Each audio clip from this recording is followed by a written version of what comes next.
Okay, everybody, welcome. I'm your host, Leanne. This is the Ladies Who Lunch Conversations, where every month we feature very inspiring, very talented women. And I'm very, very excited because today we're going to be talking with Elizabeth Brim. Now, I'll tell you all, I first met Elizabeth some years ago at a Balvenie event in New York City. I was writing for Food and Drink for Examiner, and the big call there was Anthony Bourdain had picked craftspeople to highlight the brand Balvenie's, power of the craft for their Scotch. And I met Elizabeth there. She was chosen as one of the country's best craftspeople. And here I'm going to read a little bit about her bio and get right to her here. But she is a blacksmith as well as a teacher. She lives in Western North Carolina.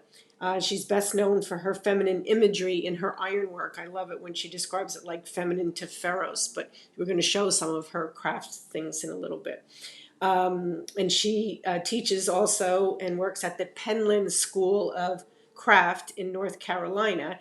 That's where she fell in love with the iron.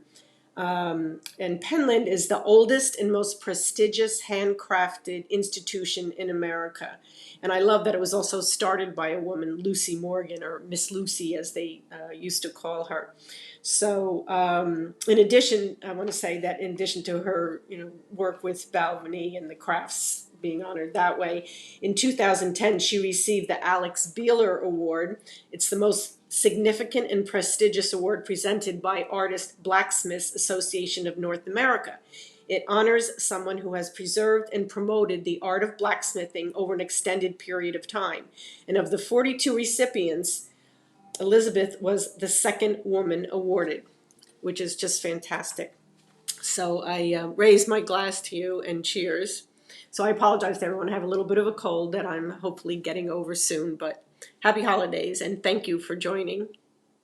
Thank you. So before we jump into like how and where, whatever, but I thought maybe you could tell everyone what is a blacksmith. I think everyone knows what a blacksmith is, and this table is a little bit of a homage to you. I'll do more of it later for people who love my tablescapes, but I'll show. But I got an anvil and some cool things that a blacksmith does. But I tried to find tools and accoutrements. I got a little iron ore and things like that there. But I think a lot of people know the word, but they really don't know what a blacksmith does. So maybe you could tell us that first, and then we'll go back into how you got into it. Well, people think, first of all, they think when you say blacksmith, immediately somebody shoeing horses jumps into their head, and Yeah. that is a farrier. A farrier is a person who shoes horses, and they do use an anvil and fire to shape the horseshoes. But blacksmith is a much, much larger term. It would include people who make architectural ironwork, like gates, balconies, railings, people who make furniture out of iron, people who make knives and other tools out of iron and steel, and people who make sculptures out of iron and steel. But we all use fire to heat the metal, and we use an anvil and a hammer to shape the metal, to forge the metal, which means to change the cross section of the material that we're making something. What does that mean? Change the cross section. Let's see if I have something here. I'll say Elizabeth is also in the Penland Studios, where she is the. Let me put this up here. That it was the Iron Studio coordinator there. I was Yep. 20 something years ago. At the time when we were planning and building this building where I'm sitting in right now, I was the iron coordinator. And Penland is where I learned about blacksmithing in the first place, and where I took my first classes. I was a printmaker originally, and got my degree in printmaking at the University of Georgia. And then I always wanted to teach at the college level. I thought that would be just the thing for me. And so somebody told me that there was going to be an opening at Columbus College in my hometown for a ceramics teacher. So I came to Penland to learn how to do ceramics, thinking that I could get that job. And I did get that job, but I also fell in love with the Penland School of Craft and kept coming back here as much as possible. And finally, I found the blacksmith shop and fell in love with blacksmithing. And What? So is Penland near Asheville? it's about 50 miles from Asheville. Yes, that's a very artful community also. But then, so what was it about blacksmithing that attracted you? The fire, the creativity, the. I like the fire. I like the dirt. I Uh-huh. like, I like the smell of coal burning, and Uh-huh. and everything about it just suited me. I also liked hanging out with the guys because Uh-huh. Were you, for were you like such an anomaly that you were like the first or the only woman that they had seen doing this? I was not the only woman. In fact, Paige Davis, who lives around here, close by here, is around my same age, and she had been taking blacksmithing classes. And Paige is distinguished for being the first female to go to an ABANA, which is the Artist Blacksmiths Association of North America. Paige was the first woman who went to one of their conferences as a participant instead of a spouse. What year? What year was that about? I think it maybe 1970. Wow. When you think blacksmiths have been around since like the ancient days, and then it took till 1970 something for women to be the first participant.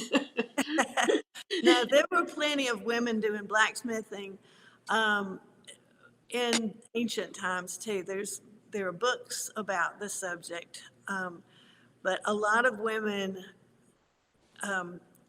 helped their husbands, and sometimes took over their shops after. Oh, sure. Like just in anything, whether it's fine art or fine painting, they find, you know, whatever, bridge building here, it's women, but they just weren't able to claim it, as their own. They were always helping their husbands, even though they might have done the lion's share of it.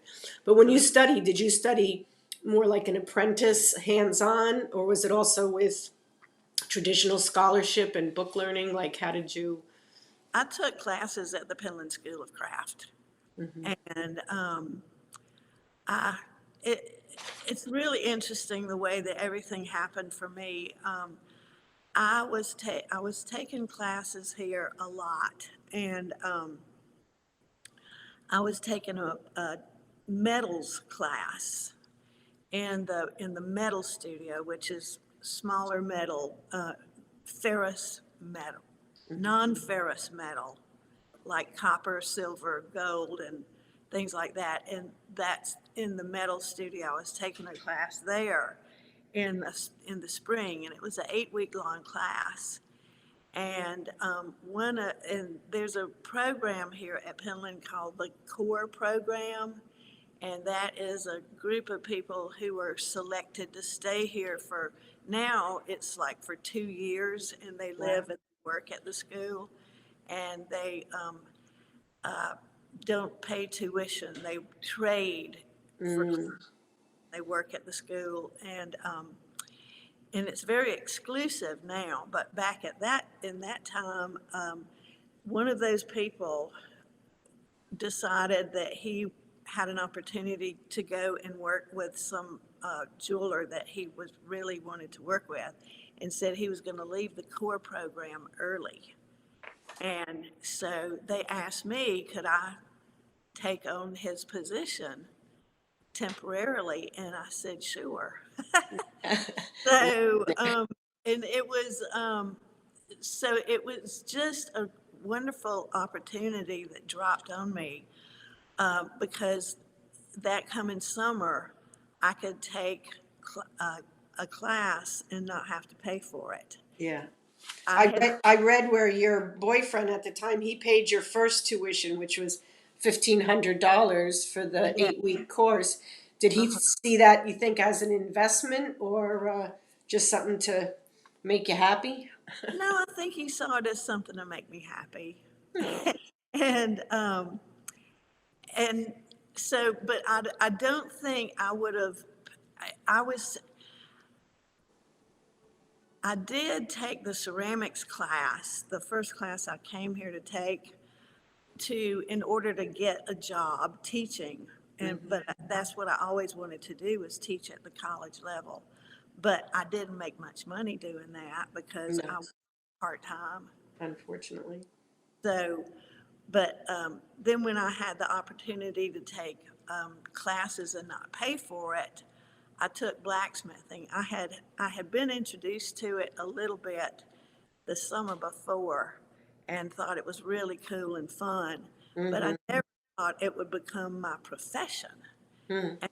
Um, and so it was just fortuitous that I took on that position and was able to take that class and not have to pay for it anyway. No kidding. So when did you feel like you arrived? Like you didn't think this would be your profession, but then it's your calling or your dream. So at what point did you say this is it? I mean, I love also, just to add for the viewers, to say that your upbringing informs what you make, and that you like to poke fun at being that proper Southern lady that you were meant to be. But so I think the juxtaposition is in there somewhere, that you poke. But so is there something that you could say to your parents or your friends, like, yeah, this is going to be me. I can be successful at this. Well, I was living in Georgia at the time, and I was driving back and forth to Penland a lot, taking classes, and and I was teaching in that college. And after I started taking jewelry making classes at Penland, I started teaching jewelry making classes at the college where I was teaching. And then I also, because I was a printmaker formally, they told me I could teach a class called the creative use of fiber, where we screen printed on fabric. And but I did all of those classes as a part-time instructor, and I hardly made any money at all. So one time I was driving up to Penland to take a class, and I was thinking to myself, if you're ever going to get really good at any of this stuff, you have to pick one thing and go. And so my friend Christina Schmiegel remembers when I was working in the shop with her and another friend, and I just put down my hammer and walked out of the building. And she thought, well, wonder where she's going. And I came back after a while and I said, well, I just quit my teaching job. I'm going to be a full-time blacksmith. Oh, wow. That seems imperious. Just, that's it, right? You made a decision, all in. How did you know what to make, or your genre, or how you price these things, if it was all so kind of new at the time? Well, I I didn't know how to price things, but I just kind of started out low and crept up the prices. At When I was spending a lot of time at Penland, I made snakes, and people liked those snakes. There was a Really? yeah, and I wish I had brought one with me here today. Show me something that you have there. I think you pointed out earlier before we went on, like one of your creations, so that people could see. Well, I'll point out these high heel shoes, but I want to say I made these. I made snakes. There was a building where I stayed when I was at Penland, and it was an old shack, and they had asked me to to paint some windows and hang up this screen door, and I was hanging up the screen door, and I thought, oh, it'd be funny to see a snake crawling up the side of this door. So I made the screen door handle out of it to look like a snake. Oh, And that's so people clever. would see That's that, clever. and they would say, I really like that snake door handle. Will you make me one? I'll trade you something, or can I buy one from you? And I thought, people will give you money for doing this. And It so I sort of would, tickles them in a way, I think. Yeah. so I had my first kind of production item making those snakes. And, but I had showed you this high heel shoe. This, Look at this, folks. This is what I saw when we were at the this show. is, let me get it. If you go back to your left, up a little bit. See, it's a high heel sling back. Yep, there it is. Go a little to your left. Yeah, with the bow on it. Now, people, this is forged Yeah. iron. This is not your Sarah Jessica Parker shoe. Yeah. Manal Blagnik. Yeah, I don't know if I've got it there where you can, it's gorgeous. It's thank gorgeous. you, Yeah. thank you, but I can't really get it. So this is like all of your feminine things that you produce, whether it's skirts or pillows or shoes or things like that. It's just absolutely beautiful. Have you changed how you make things over the years, or once you found what you wanted, did you kind of stick with that style? Well, I was gonna say this high heel shoe represents the first kind of like feminine piece that I made, Mm-hmm. because I was just working in the Penland studio by myself because when I first started blacksmithing here, there were only two classes in the summertime, so a lot of times that studio was empty, and I could just use it myself. Mm. And I was thinking about that fairy tale of the 12 dancing princesses and how they would get out of the castle and dance their shoes into tatters. And the king found out about it, and he put some guy on them to turn invisible and to figure out their secret and put an end to it. And I thought, if I made them some steel dancing shoes, they could party forever.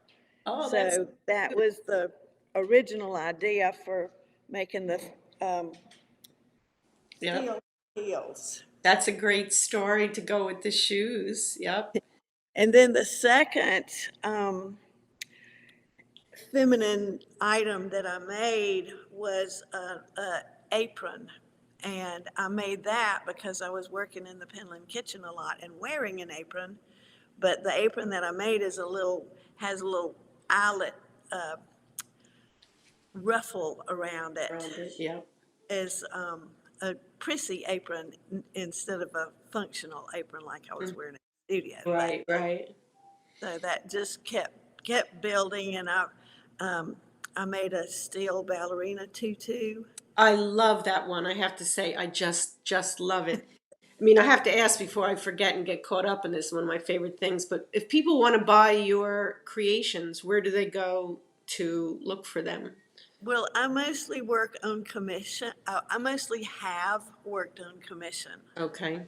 my career, but I This is I'm gonna try not to ever do any more commission work because I'm really, really slow, and and then I start feeling guilty, and my art should not make me feel guilty or sad. It should make me happy. why did So why did you feel guilty? because I'm slow, I know, but it takes time to make great art.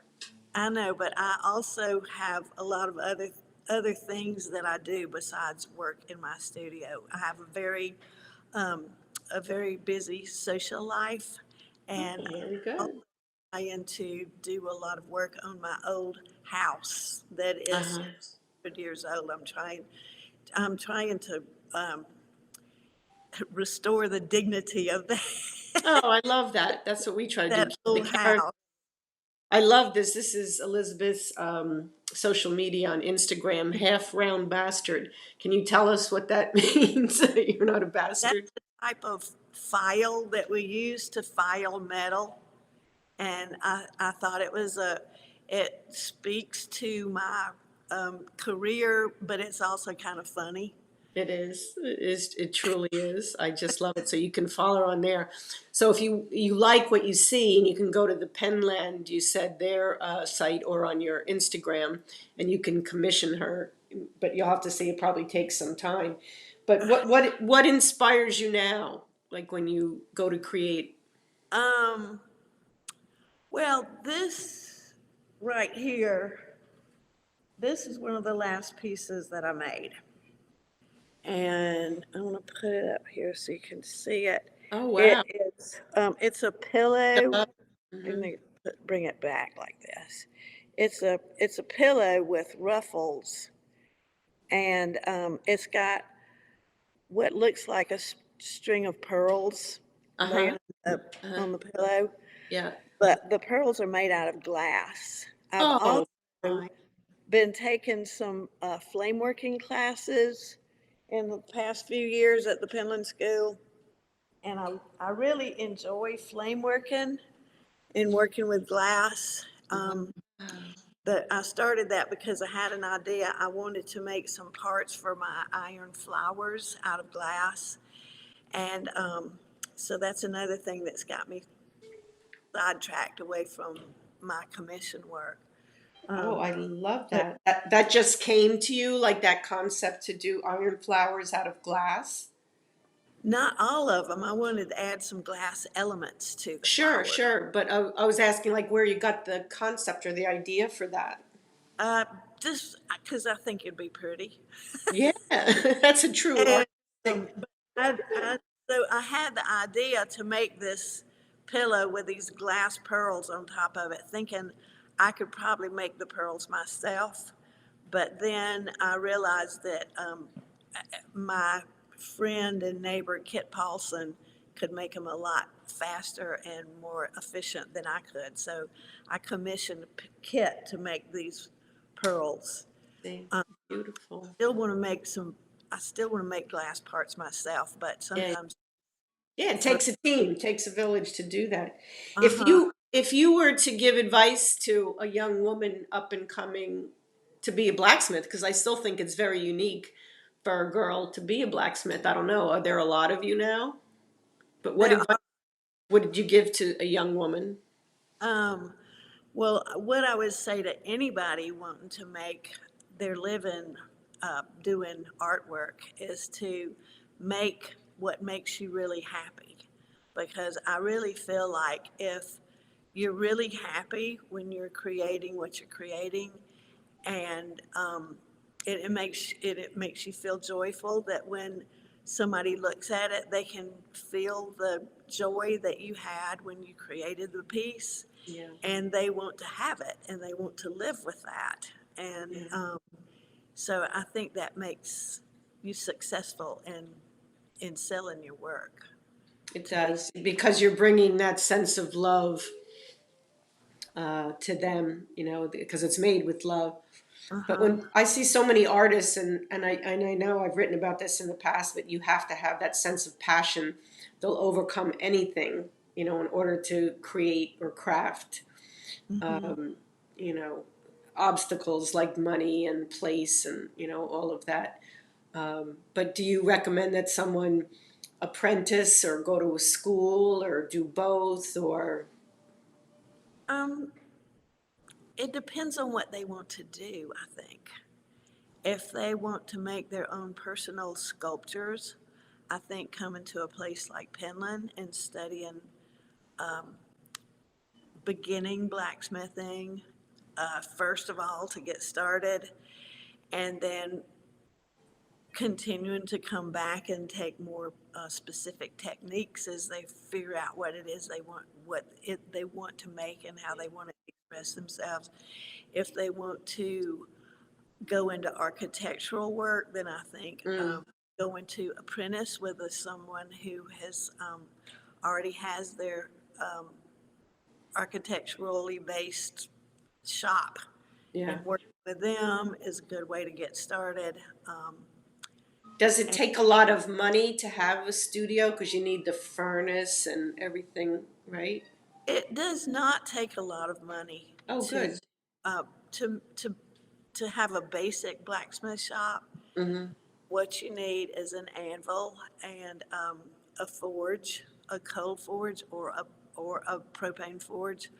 Um, just to get started, I like to tell a story about a friend of mine, Arthur Johns, who, when I first moved to Penland, I had this old house, and I had to have people live in it with me and pay me rent in order to make the payments on my house. Mm-hmm. So Arthur lived in my house with me, and he was a blacksmith, and he kind of dug down a little hole and put a tarp up over that hole, and in the hole he had a coal forge and an anvil. It wasn't even a good anvil, and he he got electricity out to that hovel that he had made, and and in that pitiful situation, he made the work for his portfolio to get into graduate school at Oh, Southern Illinois. wow. You Shows can you get, what you can do with very little, right? As long as yeah, you have the you can get a talent. master's degree at Southern Illinois University, and he created all of the work for his portfolio in that situation that he made. See, So, see what you can do. That's very, very, that's very inspiring. I tell you. uh-huh. Is it a close knit community? Oh, Like, yes, yeah, it's more like a family. I bet. I bet. It just seems so unique, you know. Well, what's I have two questions. We're getting near the end, which is like unbelievable. But what's next for you? Like looking ahead for your career and what you want to do and what continues to inspire you. Well, I want to make some more of the clothing pieces. Mhm. I really, I was commissioned to make a silk slip to replicate a silk slip for Oh, a couple, sexy, very sexy. Yeah. yeah, um, celebrating their anniversary, and so I figured out how to make lace out of steel wire, and Wow. I was I was really had a good time doing that. So I want to make some more things like that. Um, and and I want to make some more snakes too. I've made a couple of really large snakes that were a handrail for a woman down in Charlotte, Uh North huh. Carolina, and I want to make a handrail for my house um, out of large snakes. I'm going to need some help, but I have plenty of friends who I think will help I me make bet you do. That large. sounds very exciting. The snakes, that's a whole story in itself. Like an Uh, anaconda. I like the anaconda idea. You can get like a big snake going for that, which would be very cool.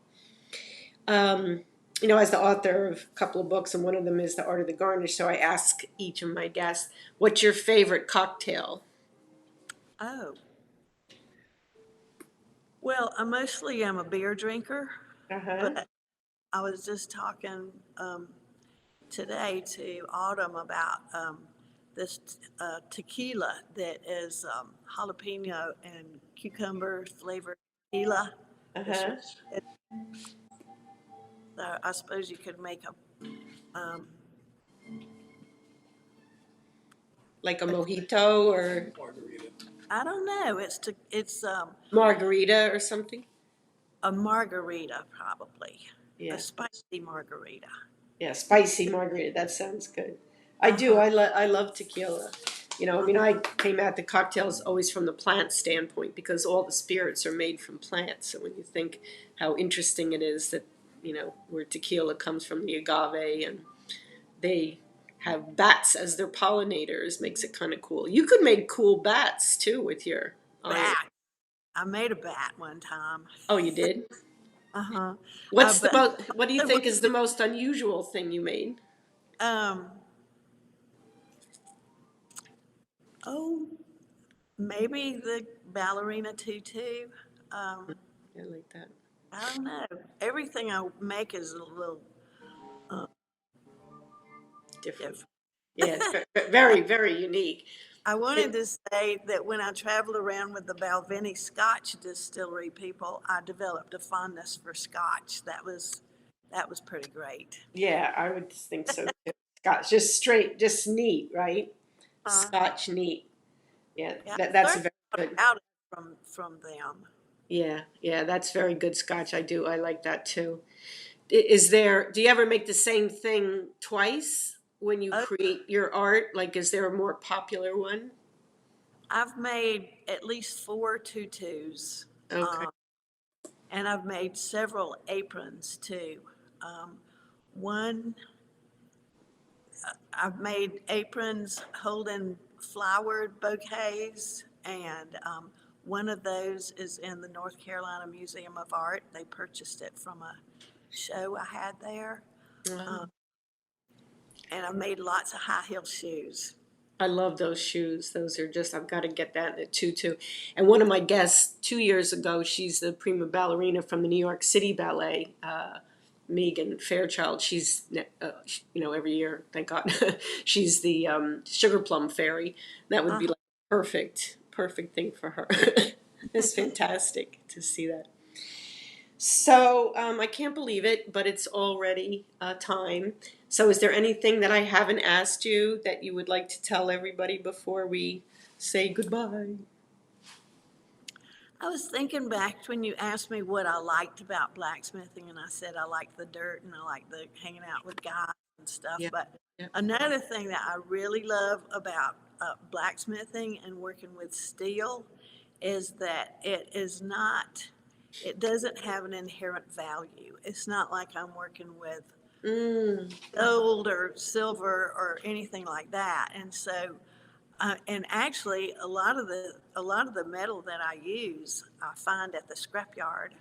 And in the case of that tutu, I found in the scrapyard, I found a piece of perforated metal, just had holes all in it, and I picked that thing up and I said, I'm going to make a tutu out of this. how'd you And know that? finding the material in the scrapyard was what inspired the piece that I was going to make out of it. And I love the fact that I can make something out of something Nothing. that somebody else has thrown away, Yes, I and love that too. that with my vision and my skill, I can turn it into something that is desirable and valuable to somebody. That So is a perfect, perfect way to end this segment on inspiring women, because you can take something that inherently, as you say, had no value, and it inspires you, and then you create this masterful art from it. So you are so special and so unique, and I thank you so much for taking the time, Elizabeth. And thank you, Leah. yes, wishing you more and more success and happy holidays. I'm gonna have to say goodbye. Goodbye. Okay, bye bye. Bye.